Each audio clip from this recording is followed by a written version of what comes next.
سب سے بہتر چیز جس پہ آپ کا کوئی خرچہ نہیں آتا اور سب سے افضل سب سے بہتر ہے وہ روزہ رکھنا ہے۔ یا آپ کا کوئی خرچہ نہیں ہے، روزہ رکھیں اور تمام اعمال عید الفطر میں برترین بہترین اور افضل ترین عمل یہ ہے۔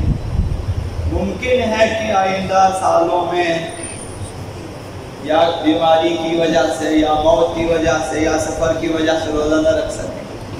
تو اس سال جو خداوند متعال نے آپ کو اگر موقع دیا روزہ رکھیں، عید الفطر کے دن روزہ رکھیں کہ عمر دنیا کے برابر روزہ رکھنے کا جو ثواب اسے ہاتھ سے جانے نہ دیں۔ اس کے بعد اگر خدا نے آپ کو مزید توفیق دی پھر آپ افطاری کا بندوبست کریں۔ عام کھانے سے زیادہ افطاری کا ثواب ہے۔ عید الفطر کے دن جو لوگ روزہ رکھیں گے، آپ 5 افراد کو 2 3 4 10 20 افراد کو دعوت دیں کہ وہ آپ کے گھر میں آ کے افطار کریں۔ وہ بہترین مثلا روزے کے بعد اس کا درجہ ہے۔ اس کے بعد عام جو اطعام ہے قدیر کے دن جو لوگ روزہ نہیں رکھتے یا بچے یا جوان یا مسافر جو بھی ہیں ان کو آپ کھانا کھلا دیں مثلا وہ تو بہترین عمل کو جس پہ کوئی خرچہ نہیں ہوتا ہاتھ سے جانے نہ دیں۔ انشاءاللہ والعزیز سب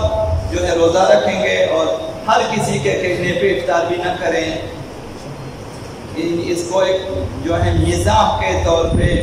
نہ لے لیں، بھائی کسی نے بھی آپ کو چائے کا کپ پیش کیا یا اپنے لیے مثلا آئس کریم پیش کیا آپ روزہ کھولنا شروع کریں، ثواب سے محروم ہو جائیں گے۔ جیسا کہ پہلے عرض کیا کہ مستحبی روزہ کھولنے کا مقام وہ ہے جہاں پہ کسی عزیز نے آپ کو دعوت دی، جہاں جانا آپ کے لیے ضروری ہو، اسے پتہ نہ ہو کہ آپ روزے سے ہیں اور وہاں اس کے ہاں کھانا آپ کے لیے ضروری ہو،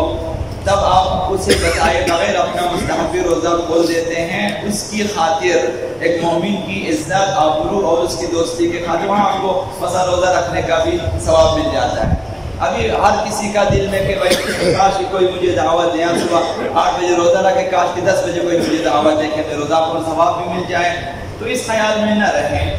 انہیں ہر کسی کے کہنے پر بعض لوگوں کے دلوں میں ممکن ہے کہ شیاطین وسوسہ کریں کہ اسے ہم کچھ نہ کچھ کھلا کے اس کا روزہ توڑوا دیں، تو ایسا نہ کریں۔ یہ روزہ بہت ہی مہم ہے، یعنی ایک عمر آپ نے رمضان کے روزے رکھے ہوں گے،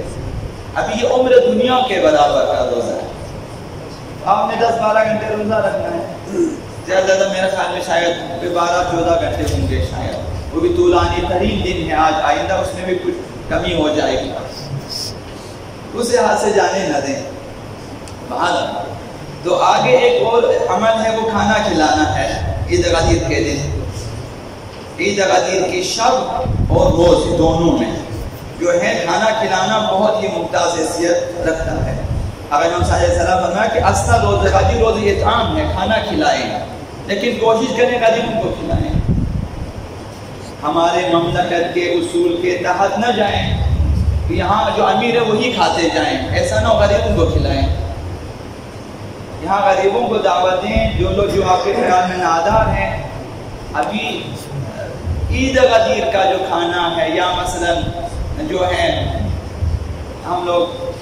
اسلامی مراسم کے مطابق اطعام عموماً ناداروں کے لیے ہے، اس میں رشتہ داری کو بیچ میں نہ لائیں، اس میں دوستی کو بیچ میں نہ لائیں، دیکھیں کہ زیادہ سے زیادہ مستحقین مل جائے آپ کو کھانے والے۔ البتہ افطاری کے لیے آپ سب کو بلا سکتے ہیں جو روزہ دار ہے، جو عام کھانا کھلانا ہے وہ کوشش کریں مستحقین کو کھلائیں کہ جو کھانے کے بعد آپ کو دعا بھی دیں، خداوند متعال بھی زیادہ خوشحال ہوتے ہیں۔ فرمایا کہ تم مقبول، آقا صلی اللہ علیہ وسلم نے فرمایا تم مقبول وشرب، عید الفطر کے دن فرمایا کھاؤ پیو، واظہر السرور، اور خوشی کا اظہار کرو۔ خوشی کا اس دن ہمارے چہروں پہ خوشی نظر آنی چاہیے، اظہار خوشی ہونی چاہیے، ظاہر ہونا چاہیے کہ آپ واقعی خوش ہیں۔ وَأَطْعِمْ إِخْوَانَكَ، اور اپنے برادران دینی کو کھانا کھلاؤ۔ اور سازی نے فرمایا وَأَكْثِرْ بِرَّهُمْ، اور برادران دینی کے ساتھ زیادہ سے زیادہ نیکی کرو۔ کسی کو آپ لباس پہنا دیں، کسی کے قرضے اتاریں، آپ کسی کو مثلا پیسے دیں، کسی کو آپ راشن دیں، کسی کو کچھ بھی نیکی آپ کر سکتے ہو۔ عید الفطر کے لیے کوئی حد نہیں ہے کہ یہ نیکی کریں یہ نہ کریں، کوئی بھی نیکی کریں۔ ائمہ نے فرمایا وَأَكْثِرْ بِرَّهُمْ وَاقْضِ حَوَائِجَ إِخْوَانِكَ، اور اپنے برادران دینی کی حاجت روائی کریں، کوئی بھی مشکل ہو آپ حل کریں۔ اس دن آپ نے دیکھا کہ کسی کے پاس کھانا نہیں، آپ کھانا دیں، کسی کے پاس مثلا راشن نہیں، آپ راشن پہنچے، کسی کی کوئی بھی اور مشکل ہو کہ آپ حل کر سکتے ہوں، اس دن حل کریں۔ فرمایا کہ عظامًا لیومک، یہ تمام عید غدیر کی عظمت کی خاطر انجام دیں۔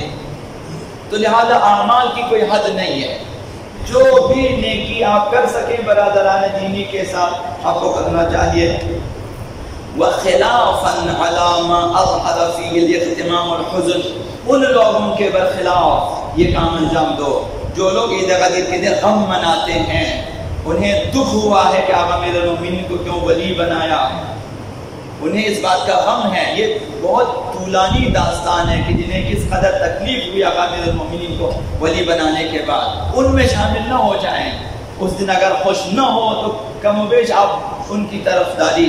کر رہے ہیں عید غدیر کے دن۔ امام صادق علیہ السلام نے ان کے لیے فرمایا ضاعف اللہ حزنہ وغمہ، خداوند ان کے غم میں اور اضافہ کریں، ان کے حزن میں اور اضافہ کریں کہ یہ لوگ مخالفین آقا امیر المومنین ہیں۔ تو یہ اس کی کوئی حد نہیں ہے۔ اور تیسرا جو عمل ہے وہ یہ کہ مومن بھائیوں کی مدد کرنے کے لیے قرض لینا، یہ کہ آپ کے پاس نہیں ہے لیکن آپ قرض لے کر اس کی حاجت روائی کر سکتے ہو، یہ حکم دیا کہ قرضے لے کر بھی جو ہے انجام دے۔ آقا امیر المؤمنین علی بن ابی طالب علیہ السلام نے ارشاد فرمایا وَمَنِ اسْتَدَانَ لِإِخْوَانِهِ وَأَعَانَهُمْ، اگر کسی نے قرض لیا اپنے مومن بھائی کی مدد کے لیے، اسے شدید ضرورت تھی، آپ اس کے قرضے ادا کر سکتے، آپ نے کسی سے پیسہ لیا اس کو دیا، قرضہ لے کر اس کی حاجت روائی کی، فَأَنَا الضَّامِنُ عَلَى اللَّهِ، آقا نے فرمایا کہ میں ضامن ہوں اللہ کی طرف سے، میں ضامن ہوں اللہ کی طرف سے، ان بقاہ قضاہ، اگر وہ شخص زندہ رہا وہ خود ادا کر سکے گا، وَإِن قَبَضَهُ حَمَلَهُ عَنْهُ، اگر مر گیا خداوند متعال اس کا قرضہ ادا کرے گا، ان خداوند اٹھا لے گا قرضے کا بوجھ اس سے، قیامت کے دن سوال نہیں کرے گا، خداوند اس بندے کو راضی کر دے گا کسی نے کسی طرح سے، ایک معنی یہ جو کیا ہوا ہے، اگر زندہ رہا خود ادا کر، نہیں کیا خداوند ادا کرے گا۔ اگر انہوں نے ضمانت دی ہوئی ہے تو اگر آپ جو ہے 1000 مثلا 2-3 ہزار 4-5 ہزار روپے کسی کی مدد کر سکتے ہیں، فی الحال آپ کے پاس نہیں، آپ کسی سے لے کے دے سکتے ہیں، دستی آپ لے سکتے ہیں اور کسی کو آپ دے سکتے ہیں، اگر کسی کی حاجت روائی کی تو اس کی بڑی فضیلت ہے۔ قرض لینا شریعت کے لحاظ سے ناپسندیدہ عمل ہے، انسان کو مقروض ہونے سے منع کیا ہوا ہے، قرضے نہ لیں، لیکن بعض کاموں کے لیے فرمایا کہ قرض لے کر بھی کریں، حج پر جانا قرض لے کر جائیں، زیارت امام حسین میں قرض لے کر بھی جائیں، قربانی قرض لے کر بھی کریں، ایک یہی مومن بھائی کی حاجت روائی کے لیے قرضے لے لیں، یہ چند موارد استثنائی ہے، قرضے لے کر کریں، لیکن دوسروں کی مدد کے لیے قرض لینا مستحب عمل ہے، اپنے لیے قرضے نہ لیں۔ آقا امیر المومنین نے فرمایا میں گوشت نہیں کھاتا ہوں، قرضے کا گوشت کھانے سے بہتر ہے میں ایسے ہی گزارا، قرضے نہیں لیتے، لیکن دوسروں کی مدد کے لیے آپ قرض لے کر دوسروں کی حاجت روائی کریں، اس کا بہت بڑا ثواب ہے۔ اگر مومن بھائیوں کی مدد کے لیے قرض لے، ادائیگی سے پہلے دنیا سے اٹھ جائے، تو امید ہے کہ خداوند متعال آقا امیر المؤمنین کے صدقے میں اس حق کو جو ہے اٹھا لے گا اس کی گردن سے، قیامت کے دن خداوند خود اس دوسرے شخص کو ادا کرے گا یا دنیا میں ہی کسی کے ذریعہ ادا کرے گا، قیامت کے دن آپ کو انشاءاللہ بلازم آزاد فرمائے گا۔